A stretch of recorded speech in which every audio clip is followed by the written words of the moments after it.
A veces, para poner a alguien en su lugar, hay que primero escucharle.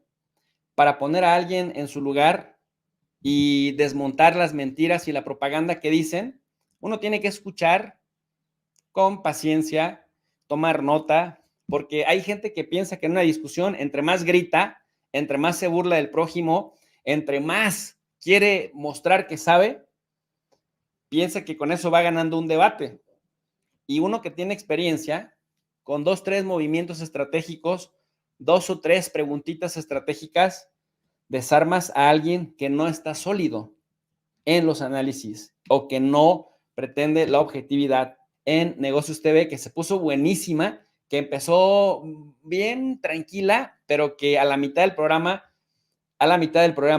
tuvimos que echarle un poco de colmillo al asunto, hacer 2, 3 preguntitas estratégicas sin gritar mucho, sin bambucear tanto y dejar sin argumentos a la gente que piensa que gritando o alzando la voz gana un debate. Jesús, quiero conocer tu primera impresión, tu primera reacción en torno a este ataque al primer ministro eslovaco y también, bueno, pues lo que está sucediendo en Europa, es cierto lo que dice Juan Antonio, no tiene relación con lo que pasó ayer en Francia, pero sí que demuestra, bueno, pues que desde luego la seguridad está en entredicho, por lo menos en estos momentos en el continente europeo.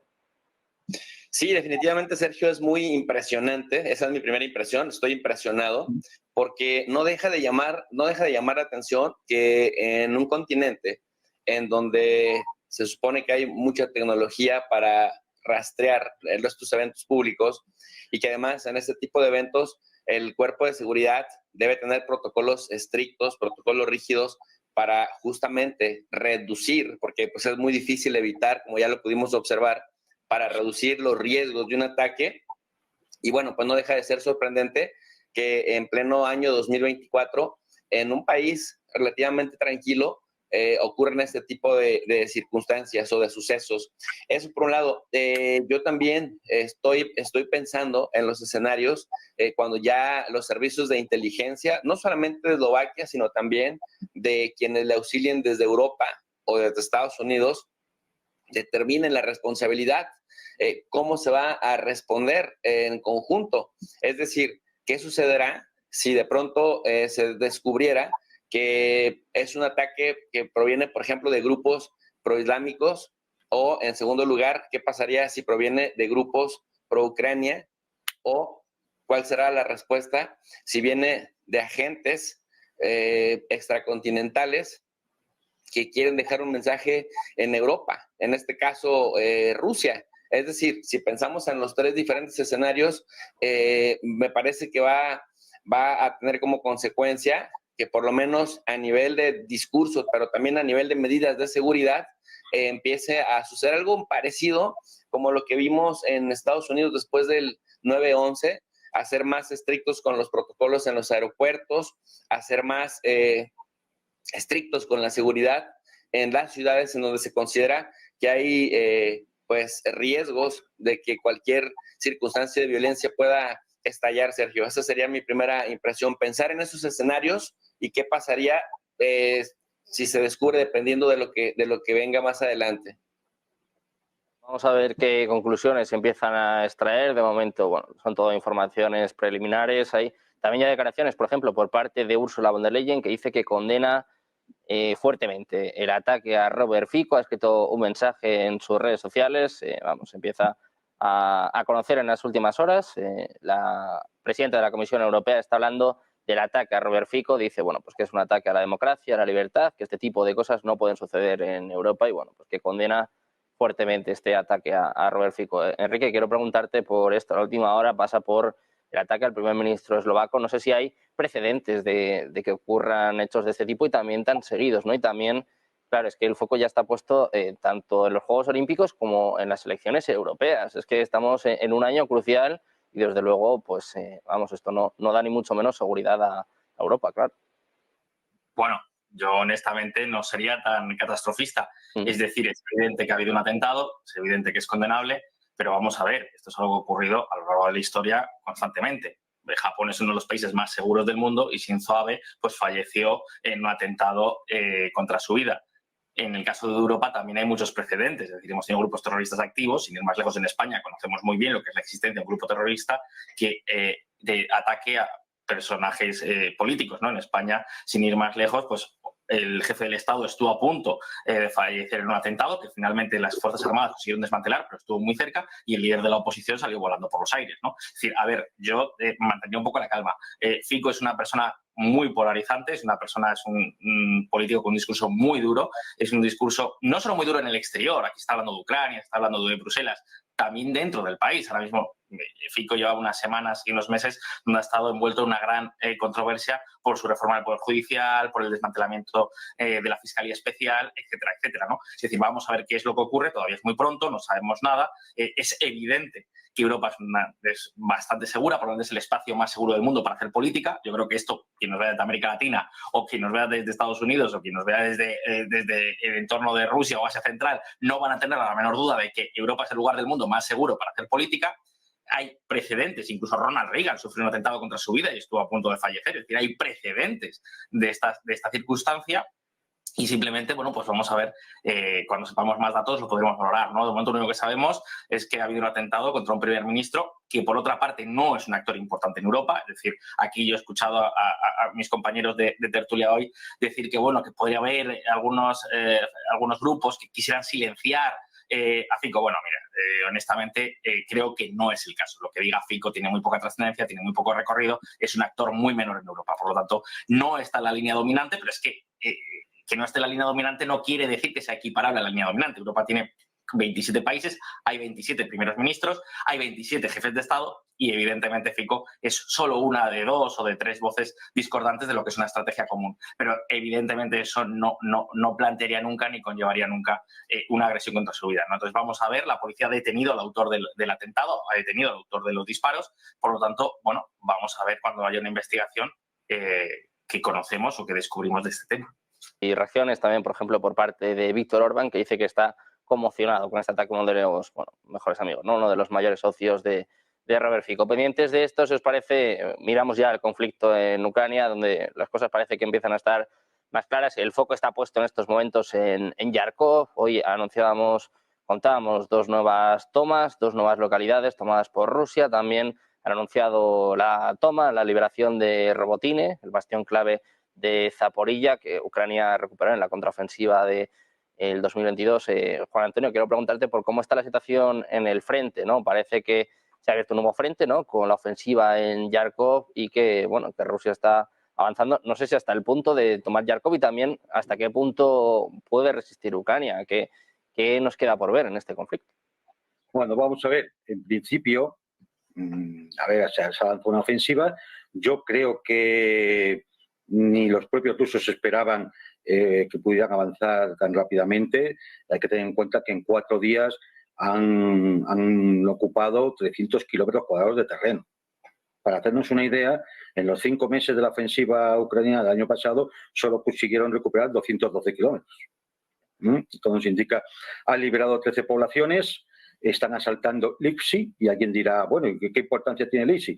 Pues que está a una altura y a 17 kilómetros de Kharkov. Están asaltando Volchaks, que es una ciudad muy importante porque es el camino de la vía de suministros a Kupiansk, que es uno de los puntos calientes del frente norte. Ahora bien, esto indica que la ofensiva tenga como destino ir a la ciudad de Kharkov. No específicamente. ¿Por qué? Pues porque por las tropas que tiene el grupo de ejércitos norte, que es el que está actuando aquí, aproximadamente son unas 50.000. Está la división Briansk, que son unos 8.500, el grupo de Kursk, que son unos 10.500, y el grupo de Belgorod, que son unos 32.000. Con eso no se puede ocupar todo un oblast de Ucrania, y donde está además la segunda ciudad más importante del país, con 1,5 millones de habitantes. Es evidente que no puede ser. Por lo tanto, parece que desde el punto de vista operacional la idea es crear una zona de amortiguamiento en esa frontera, en esa parte de la frontera, porque desde ahí se realizan los ataques terroristas contra Belgorod y otras poblaciones. Además, esto atrae a reservas ucranianas que están en otros puntos del frente, con lo cual se debilitan otros puntos que también están muy calientes. De hecho, está todo el frente muy caliente. Y lo hemos visto con el Robotino, por ejemplo. Y lógicamente, también se amenaza a Kharkov. Claro, es una amenaza. Que simplemente la amenaza hará que gran parte de la población de la ciudad la evacue, lo cual es lógico, porque ya estando al alcance de la propia artillería rusa, pues hay de temerse que empezarán a, de alguna forma, flanquearla, ocupar posiciones y demás. Con lo cual, yo creo que ahora mismo a nivel operacional es ese el sentido que tiene la ofensiva. También, ya en algunos puntos en la región de Sumy, han empezado también a evacuar y a destruir archivos. Luego me temo que la inteligencia ucraniana prevé que por ahí pudiera abrirse también otro frente. La idea, desde el punto de vista estratégico de todo el plan de campaña, es que esto hace estirar excesivamente las pocas reservas ucranianas que quedan, estirar las líneas logísticas y debilitar en el fondo todo el frente, porque va a pasar de unos 1.500 kilómetros a 2.000 kilómetros de frente. Esto es decir, claro, ahora mismo hay fuerzas rusas suficientes en gran parte, pero ya vemos, por ejemplo, que en la zona de Kharkov pues estamos hablando de 50.000 efectivos, lo cual no es mucho, pero es que las reservas ucranianas es que están muy mermadas y entonces es muy posible que el avance ruso continúe, habrá las pausas operacionales previstas, pero continúe. Y de hecho, la situación debe ser lo suficientemente grave a nivel interno y a nivel de lo que pasa en el frente como para que Zelensky no es que haya anulado su viaje a España y a Portugal, es que ha anulado toda la agenda. Es decir, por tanto, hay que suponer que la situación es bastante complicada. Bueno, pues todo apunta a que la situación es complicada, sobre todo en Kharkov, como bien dices, con esta cancelación de la agenda por parte de Zelensky. Hablando de Ucrania, hablando de Kharkov, el presidente ruso, Vladimir Putin, hablaba hace apenas unos minutos anunciando avances en todos los frentes. Jesús, quiero preguntarte por esta cuestión, ¿cómo está la situación en Kharkov y hasta dónde va a llegar Rusia? Muchos dicen que el objetivo final es Odessa. Mira, bueno, pues hay también varias hipótesis sobre la mesa. Al no ser parte del gobierno ruso, entonces solo nos limitamos a hipotetizar, porque finalmente como analistas vamos evaluando lo que vaya sucediendo y bueno, de pronto es arriesgado ser prospectiva sin tanta información de primera mano. Pero mira, a la luz de lo que tenemos, podemos hipotetizar de la siguiente manera. La primera hipótesis es que abres nuevamente el frente de Kharkov, precisamente me refiero a la región, precisamente para bajarle tensión a los frentes del Donbass y de Gerson, incluso de Zaporozhye, porque pues esto obliga a Ucrania a que antes de que le llegue la ayuda prometida por Estados Unidos, este paquete millonario de 61,000 millones de dólares, entonces Ucrania tenga que mover sobre todo a sus tropas de élite hacia la zona desde Chuguev hasta la ciudad, hasta la zona metropolitana de Kharkov, que cuenta con unos 1.5 millones de habitantes más o menos. Y eso genera que entonces Rusia pueda penetrar en el Donbass, particularmente en Donetsk y en Lugansk, para justamente aprovechar que se parte la línea defensiva de Ucrania. Esa sería una hipótesis. De hecho, se ha estado hablando mucho, se ha estado trabajando mucho en ese asunto, hasta dónde le va a dar a Rusia para crear hechos consumados en lo que llega, digamos, el refuerzo, la ayuda. Incluso el 18 de mayo de 2024 va a entrar en vigor también la nueva ley de reclutamiento. Entonces, ¿qué tan exitosa va a ser? ¿Cuánta gente más va a ser capaz de movilizar Ucrania? Si no es lo suficiente, si Rusia, que ya tiene más elementos sobre el terreno, es capaz de movilizar a más gente, entonces definitivamente, como en el ajedrez, van a tener que empezar a abrir literalmente pues las líneas defensivas para tratar de penetrar por aquellos lugares que queden abiertos. Esa es una primera hipótesis.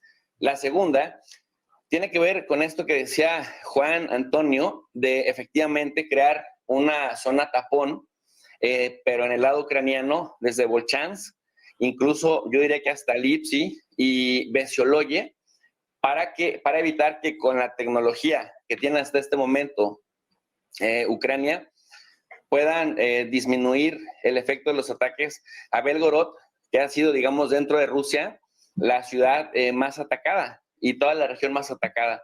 Me parece que esa segunda hipótesis tiene que ver con una estrategia, pues, de evitar los daños dentro de Rusia. Pero hemos visto que incluso han llegado ya ataques hasta Moscú. Luego, la tercera hipótesis, el tercer escenario tiene que ver con que Rusia pueda generar hechos consumados, es decir, una política de hechos consumados, ahora que está bien posicionada y que efectivamente la ciudad de Kharkov es muy complicada, muy complejo tomarla, con 50,000 elementos, si la ciudad tiene por lo menos 1.5 millones de habitantes, pero sí, lo que sí pueden hacer y lo que probablemente estén también provocando es cerrarle poco a poco las rutas de acceso de insumos, de armamento, de artillería, de tal suerte que solamente pueda quedar, pues literalmente, la conexión entre Kiev y Kharkov, pero, por ejemplo, Volchansk, Brugovatka, Vesioloye, y luego bajando hacia Chuguev, hasta Koborochkino y hasta Kupiansk, que sea una zona en la que Rusia probablemente tenga pues acceso a agua, tenga acceso a campo abierto, y esto pues generaría un problema logístico muy importante para Ucrania y para los aliados de Ucrania, porque me parece que a diferencia de lo que sucedió en 2022, en donde Rusia se replegó, ahora sí estaría más en condiciones de defender, digamos, los avances y lo que decía, crear un escenario de hechos consumados, Sergio. Pendientes de los avances de Rusia en Kharkov. Sergio, bueno, aquí yo ahí sí, querría decir algo muy importante con respecto a lo que dice Juan Antonio. Estoy de acuerdo en lo que dice de que Estados Unidos ha mantenido una especie de ayuda que le ha salido barato a Estados Unidos porque no están sus soldados muriendo en el territorio. Y es cierto también que esta ayuda millonaria, porque es una ayuda millonaria, no se equipara a lo que gastaba Estados Unidos en su época dura y pura en la invasión contra Afganistán o contra Irak.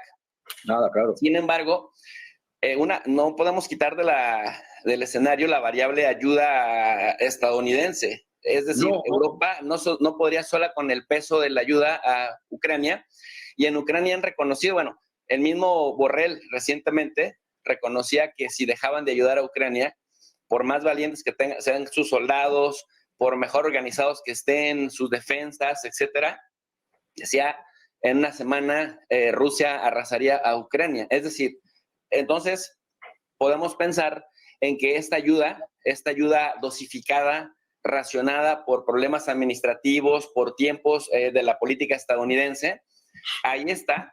Y cuando decimos que efectivamente buena parte de ese dinero se va a quedar en el complejo militar, sí, pero es una manera circular y una manera indirecta. Primero llega al campo ucraniano, porque no se explicaría la resistencia de estos 2 años de Ucrania sin esa variable. Es que la guerra es con la OTAN, no es con Ucrania.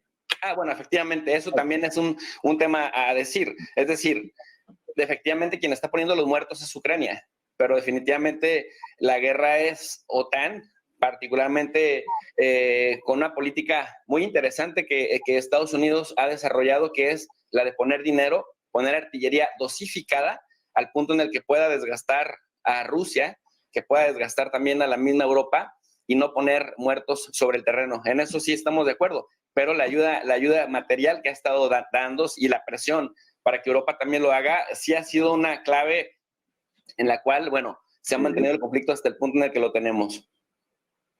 Quiero preguntarte también por esto, Jesús, ¿cómo valoras la cancelación de la agenda de Zelensky? También, pues, ¿qué mensaje manda a sus soldados, ¿no? Se está hablando ya de muchas evacuaciones, se está hablando también de deserciones en el ejército ucraniano. Claro, que tu presidente haga esto, pues imagino que estando en el campo de batalla tiene que ser complicado, ¿no? Un golpe también para ellos. Sí, definitivamente. Y esto último que comentaron, Sergio, me parece muy importante. El 21 de mayo se termina efectivamente el periodo para el que Zelensky fue electo. Se ha hablado muchas veces como un tema central para evitar que vaya a elecciones nuevamente, el tema con Rusia, la ley marcial que evitaría que se fuera a un proceso electoral. y pudiera con ello justificar el por qué no hace elecciones. Pero ciertamente, ante la complejidad del reclutamiento, primero desde la corrupción de los reclutadores y después desde la manera de forzar a la gente a ir a la guerra, incluso los que se encuentran en el extranjero, que ya están a kilómetros de distancia del conflicto, que les han cerrado los servicios consulares y que les han dicho que la única opción que tienen es la de ir al frente o se quedan sin identificaciones vigentes, que les dificultaría a quienes no tengan doble nacionalidad, como los hijos de Klitschko, el alcalde de Kiev. Bueno, pues entonces la vida se les hará más complicada y de alguna manera los quieren hacer regresar sí o sí a morir por una causa. En ese sentido, la pregunta sería, ¿no? ¿Hasta dónde le alcanzará la legitimidad para seguir hablando de democracia, para seguir hablando de que representa los valores europeos? Porque se ha llenado la boca mucho de decir que el autoritario es Putin, él es el democrático y por lo tanto, dice Ursula von der Leyen, él es el que representa los valores europeos. Persiguiendo medios de comunicación críticos, Amnistía Internacional Ucrania le ha justamente, pues literalmente criticado el riesgo en el que se ha convertido en este momento Ucrania para ejercer el periodismo. Y por otro lado, no olvidar también, que es bien importante, no olvidar que tiene una situación bastante compleja porque efectivamente Rusia ahora ha hecho ajustes, ha puesto a un economista, un tecnócrata como nuevo ministro de Defensa, que va a volcar desde un punto de vista keynesiano mayor presupuesto para las Fuerzas Armadas de Rusia, y esto lo que nos da a entender es que la apuesta rusa con este señor es justamente de largo alcance, de largo plazo, y poco a poco que además, hablando de lo que decía Juan Antonio, es de esta vieja escuela soviética, a desgastar pues no solamente a Ucrania, sino a los patrocinadores de Ucrania, lo cual va a complicar en adelante que tienes un presidente que ya no podrá hablar de temas de democracia y de temas electorales, de gente muy desgastada dentro de Ucrania, que probablemente no vea con la misma pues pasión que le veía anteriormente y que la popularidad quizás esté más desgastada. Y nada más cierro con esto. Irónicamente, pusieron como embajador de Ucrania en Londres al anterior, a Valery Zaluzhny, porque decía que estaban en un punto muerto y que Ucrania estaba medio impotente a seguir avanzando. Y ahora, irónicamente, tanto Sirski como el mismo Zelensky han estado repitiendo, parafraseando palabras más, palabras menos, lo que ya decía anteriormente Zaluzhny. Finalmente, pues diga uno lo que diga, el tiempo pone a cada quien en su lugar. Como bien decías, ha habido cambios en el gobierno ruso. También empezamos a conocer algunos datos. Anunciaba Putin, aparte de estos avances en todas las líneas del frente, que se va a destinar el 8,9% del PIB, tanto en defensa como en seguridad. Como decías, han puesto a un economista como ministro de Defensa para aumentar el gasto militar en lo que se supone, en lo que parece que Putin espera que vaya a ser una guerra larga contra Ucrania y también, como bien apuntabais, contra la OTAN. Quería preguntarte por todo esto, Enrique, los cambios en el gobierno ruso y, bueno, pues esta cancelación de viajes por parte de Zelensky. ¿Qué mensaje manda a sus soldados? Bueno, Rusia es un país fascinante, ¿no? Porque pase lo que pase, siempre avanzan en todos los frentes, ¿no? Llevamos ya más de 2 años de guerra, una guerra contra el país más pobre de Europa, contra un ejército razonablemente reducido, muy atrasado, mal equipado, con muy poca ayuda internacional. Muy bien, yo estoy de acuerdo con José Antonio, es verdad, la ayuda ha sido muy limitada. Es cierto que no tan limitada como se parece decir aquí, porque ha sido más que suficiente para generar un daño terrible al ejército ruso, pero sí que es verdad que ha sido una ayuda muy limitada, ¿no? Pero no importa que estemos en enero, no importa que estemos en diciembre, que estemos en septiembre, en 2022, en 2023, en 2024. Rusia siempre avanza en todos los frentes. Acaba de tener que cambiar a un ministro de Defensa, pero resulta que tiene 180.000 hombres. Llevamos 2 años escuchando que Ucrania vence, que Ucrania vence, que Ucrania vence, hombre. El hecho de enfrentarse a la hemeroteca. Uso mi turno de palabra. El hecho de enfrentarse al segundo ejército más grande del planeta Tierra, Por el primer europeo. Y conseguir detenerle es una gran victoria. Yo lo que me pregunto es cómo es posible es que en Rusia, ese país donde hay unas elecciones, donde no hay opositores, donde hay opositores, donde realmente, yo no sé si en Ucrania es más o no le mientas al público, no le mientas al público, no le mientas al público. Hay oposición en Rusia, se llama Partido Comunista, se llama Partido Comunista. Por ejemplo, hay oposición en Rusia. El Partido Comunista es un partido satélite de Putin. Claro, todos son satélites de Putin. No, hombre, claro, de Putin. Claro. Que le saquen bajo palio. Jesús, una preguntita. Para que el emperador Putin pues pueda... Una preguntita, Jesús. Una pregunta solo. ¿Los partidos españoles, por ejemplo, son todos partidos de la OTAN que están en el Congreso de los Diputados? ¿O partidos de Zelensky? En el caso de Rusia, te debo recordar... Te estoy preguntando en España. En España. El líder de la oposición no, te estoy preguntando en España. Pero no, estoy preguntando en España. Esto es una maravilla. En España todos los partidos se alinean directamente con el señor Zelensky y con la OTAN, ¿sí o no? Porque nos ha dejado claro que Rusia tiene 180.000 hombres más listos para entrar en combate y ganar la guerra cuando quieran. Tiene mucho más. No, vamos a ir, mira. No, escúchame, tiene mucho más. Tiene mucho más, Jesús, mira, escúchame, tiene mucho más. Solo hace falta al Military Balance, solo hace falta ir al Military Balance 2024 y uno tiene ahí los datos. Y Military Balance no lo hace el Kremlin, se hace en Occidente. Ahí tiene uno los datos. Y entonces uno puede observar y no escuchar tonterías, como tengo que escuchar a veces, de que el ejército ruso es más o menos tiene un volumen como el del ejército británico. Es 1,5 millones frente a 87.000 soldados. Yo no sé quién ha dicho eso, porque yo no lo he dicho. De hecho, el ejército británico es muy pequeño. No te estoy diciendo que lo haya dicho. No sé quién lo ha dicho, yo no lo he escuchado nunca en mi vida. Entonces, cuando yo he dicho que tiene 180.000 más en la reserva. No, tiene más. Digo ahí, en el frente ucraniano.